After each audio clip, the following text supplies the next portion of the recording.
नमस्कार दोस्तों, स्वागत करता हूं एक बार फिर से आपके अपने चैनल VIIC में और सभी व्यूअर्स का एक बार फिर से हार्दिक हार्दिक अभिनंदन है, स्वागत है। दोस्तों, हाई कोर्ट में आज कार्रवाई जो हुई है 27% आरक्षण के संबंध में, उसकी एक ऑडियो रिकॉर्डिंग है जिससे आप लोगों को आज की पूरी कार्यवाही की रूपरेखा का पता इस ऑडियो रिकॉर्डिंग के माध्यम से चल जाएगा कि किस प्रकार से वकीलों के माध्यम से तर्क दिए गए और जज साहब ने क्या कहा, किस प्रकार की प्रतिक्रिया रही है हाई कोर्ट में। तो सुने एक महत्वपूर्ण रिकॉर्डिंग। सभी साथियों को मेरा DK पांडे का प्रणाम। साथियों, आज कोर्ट में हमारी सुनवाई थी। उस संबंध में कुछ वस्तु स्थिति आपके सामने रखेंगे। सबसे पहले तो कोर्ट ने आज लंच से पहले ही कह दिए थे कि आज हमने रिजर्वेशन मैटर को नहीं सुनने, पर कुछ वकीलों के रिक्वेस्ट के बाद वो सुनने को तैयार हो गए और 2:30 बजे से फाइनली लंच के बाद 2:30 बजे से फिर सब इस पे तैयार होकर बैठे। कोर्ट में सबसे पहले तो कोर्ट कंफ्यूज हो रहे थे बार बार कि कौन सा केस किससे संबंधित है, क्योंकि वहाँ कई प्रकार के केस एकजुट थे। पिछली सुनवाई में कई केस डी लिंक कराए गए थे जो 26 तारीख को वापस लिंक कराए गए, तो इससे कोर्ट में कन्फ्यूजन की स्थिति थी। दूसरा, तदुपरांत AG साहब की आईए प्रस्तुत हुई जिसमें 100% सीट पर ज्वाइनिंग की डिमांड की गई थी और लगभग इसी पॉइंट पर सॉलिसिटर जनरल साहब ने 5901 का विस्तृत संदर्भ देते हुए अपनी बातें रखीं और कोर्ट से 100% सीट पर कोर्ट के फाइनल आउटकम के अंतर्गत, यानी एक प्रकार से प्रोविजनल पूरी प्रोविजनल ज्वाइनिंग उन्होंने चाहिए कि सभी को प्रोविजनल ज्वाइनिंग दी जाए। कोर्ट के फाइनल आउटकम के अंतर्गत सॉलिसिटर जनरल साहब ने ये चाहा और इसी के संदर्भ में उन्होंने विस्तार से चीज़ों को रखा।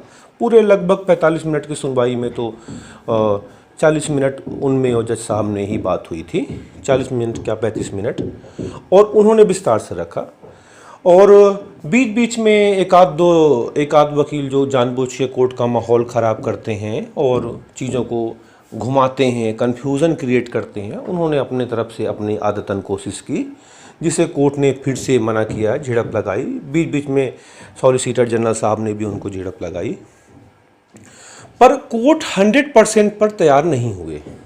सॉलिसिटर जनरल साहब को इतना सुनने के बावजूद, AG साहब की बात सुनने के बावजूद कोर्ट 100% सीट पर बिल्कुल तैयार नहीं हुए और उनकी बातों को एक तरह से रिजेक्ट कर दिया, ससम्मान रिजेक्ट कर दिया कि नहीं, इस पर आप आइए, जबलपुर आइए आप भी, और जो नहीं है वो भी आए, ये सीरियस मैटर है, इसको हम फिजिकली सुनेंगे। तो ये पॉइंट हुआ। अगर 100% पर मिलता तो वो सबसे बेस्ट था। हम पहले ही कहे कि हम 87 के लिए कोशिश कर रहे हैं, अगर 100 मिल जाए तो और भी बेस्ट है। और अपना था भी कि अगर शुरू में 100 मांगा जाएगा तो थोड़ा रुक के हम 87 मांगेंगे, पर जब देखा कि 100 नहीं मिला, अब तो यकीन हो गया होगा उन 13% भाइयों को कि 100 तो अब सॉलिसिटर जनरल साहब के भी चाहने पे भी नहीं दिया कोर्ट ने, ठीक ना। AG साहब के रिटर्न में देने पर भी, रिटर्न यानी सरकार का पक्ष है, तब भी उन्होंने कोर्ट ने नहीं दिया। कोर्ट बिल्कुल तैयार नहीं है 100 के लिए। और माहौल एक ऐसा बना था, पूरा का पूरा माहौल, कि जाते जाते अंतिम में अगर हम 87 की आयु को फोर्सफुली आगे बढ़ाते और वन वे तरीके से बातें रखते, तो हमें डर था कहीं अभी 100 डाउन हुआ है कि ऐसा ना हो कि 87 भी लगे हाथ डाउन हो जाए और कोर्ट कह दे कि नहीं हम कोई नया कन्फ्यूजन नहीं चाहते, आप भी इंतजार करो, हम फाइनल आउटकम देंगे।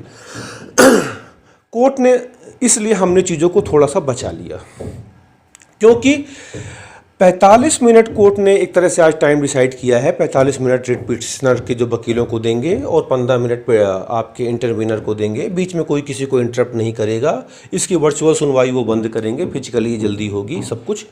तो उन सब में देखते हुए अपन इस चीज़ का तो अनुमान लगा सकते हैं कि अगर फाइनल आउटकम के बाद, फाइनल डिसीजन के बाद अगर ये परिणाम आना है तो शायद उसमें महीनों लगेंगे। इतने सारे केसेस हैं कि अगर रोज़ाना सुनवाई भी होगी तब भी 25-30 सुनवाइयाँ लग जाएंगी। तो ऐसा अपने को लगा, इसलिए अपन थोड़े से बचा लिए, क्योंकि वैसे भी जो इंट्री ऑर्डर मिलता है शुरू की ही 2-3 सुनवाइयों में मिलता है। जब फाइनल सुनवाइयाँ शुरू होती है उसके शुरू की 2-3 सुनवाइयों में मिलता है। तो अपन 87 का जो अपना मेन हथियार है उसे थोड़ा सा बचा लिया है कि चलो अब हमारे 100 भाइयों को विश्वास हो गया, 100% वालों को। अब 20 सितंबर को अपन 87 के लिए एक बार फिर प्रयास करेंगे और उसको मजबूती से चीज़ों को रखेंगे, और यदि वो मिल गया तो ठीक है, 87 पर हमारा महीना 1.5 महीना के अंदर हो जाएगी नियुक्तियाँ। और यदि वो नहीं मिला है, कोर्ट ने जिस प्रकार आज 100 को मना किया, अगर उसी तरीके से कोर्ट ने 87 को भी मना कर दिया, वहाँ भी एक कन्फ्यूजन का माहौल अगर बन गया, तो फिर हमें फाइनल सुनवाई का फाइनल डिसीजन का इंतज़ार करना पड़ेगा, और उसके लिए बहुत इंतज़ार है। और यही वजह है कि हम अपने अंतिम विकल्प 87 के लिए आगे बढ़े थे, क्योंकि हमें कुछ नहीं सूझा था। और हमने इतनी सारी पॉलिटिकल मीटिंग की और ये निष्कर्ष पे पहुँचे कि जब तक कोर्ट से चिट्ठा नहीं जाएगा, चाहे वो 100 पर हो चाहे 87 पर हो, जब तक कोर्ट से चिट्ठा नहीं जाएगा तब तक इस पर कोई भर्ती को हाथ नहीं लगाने वाला। इसलिए हम इस समाधान पे आगे बढ़े थे। अब हमारे जो भाई अति उत्साहित थे या अत्यधिक दुखी हैं, उनमें भी 2 प्रकार के लोग हैं। जिन्होंने सहयोग किया वो इस चीज़ को समझते हैं कि उनकी चीज़ें ऐसा ना हो कि गेहूं के साथ पिस जाएं, तो उस चीज़ को बचाना जरूरी था, उस चीज़ को समझते हैं। और जिन्होंने सहयोग नहीं किया, जो सिर्फ जज प्रवृत्ति के लोग हैं और सिर्फ मज़ा ले रहे हैं, 1-2 मैसेज भी आए हैं मेरे पास, वो क्या कहते हैं, हमने सपने दिखाए। अरे हमने कोई सपने नहीं दिखाए भाई, न सपने तोड़े। हमारे सपने रोजाना टूटते हैं। अपने सपनों को पाने के लिए हम संघर्ष कर रहे हैं। आप साथ आए कुछ साथी, आप तो आए भी नहीं। जो साथी साथ आए वो देख रहे हैं कि ये संघर्ष चल रहा है। और रही बात टूटने की, तो हमसे ज़्यादा टूटेंगे। आपने तो कुछ सहयोग किया, हमने तो रात दिन एक किया। यहाँ पे रात भर नहीं सोए, जितनी बार उठे हर बार लगा कि 10:30 बज गए, 10:30 बज गए, रात भर नींद खुले। तो हम अगर आपकी तरह टूटे तो कितना ज़्यादा टूट जाएं।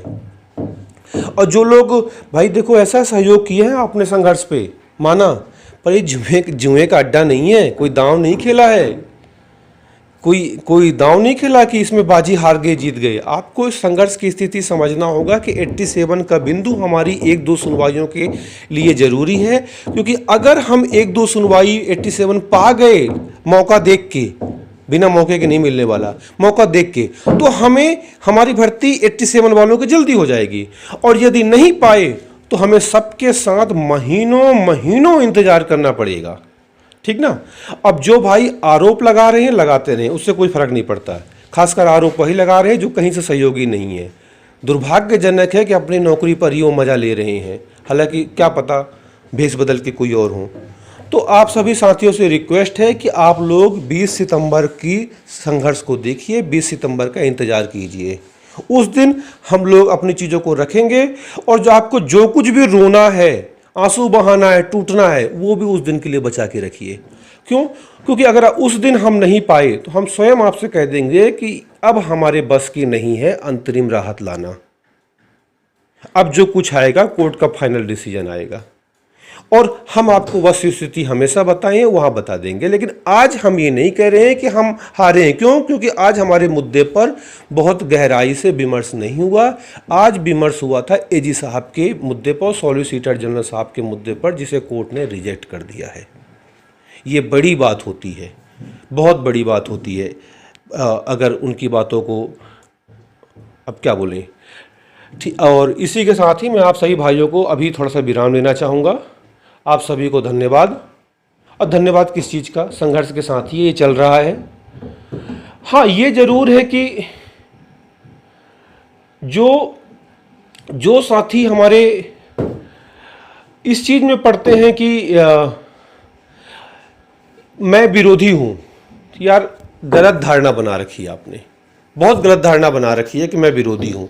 मैं किसी का विरोधी नहीं हूँ। मैं सिर्फ इतना चाहता था भाई कि आज जितना कुछ मिल सकता है मिल जाए, भर्ती आगे बढ़ जाए, भर्ती आगे बढ़ जाए, हमारे सिंगल साथी की भी ज्वाइनिंग हो जाए। कम से कम मन से ये डर मिट जाएगा व्यापम की दुनिया भर के रिजल्ट के कैंसिलेशन को देखते हुए कि ऐसा कुछ हमारे साथ होगा। शायद आप इस चीज़ को नहीं समझ पाए, इसीलिए आप कह रहे हैं कि इसके विरोधी उसके विरोधी हैं। पर कोई बात नहीं, आपको मनाना मेरा पर्पज नहीं था। मेरा मेन पर्पज था कि जो साथी भागीदार है उनको संघर्ष की वह स्थिति बताई जाए। जो भागीदार नहीं है वो जाने ना जाने, माने ना माने, उससे फर्क नहीं पड़ता। आप सभी साथियों को बहुत बहुत धन्यवाद।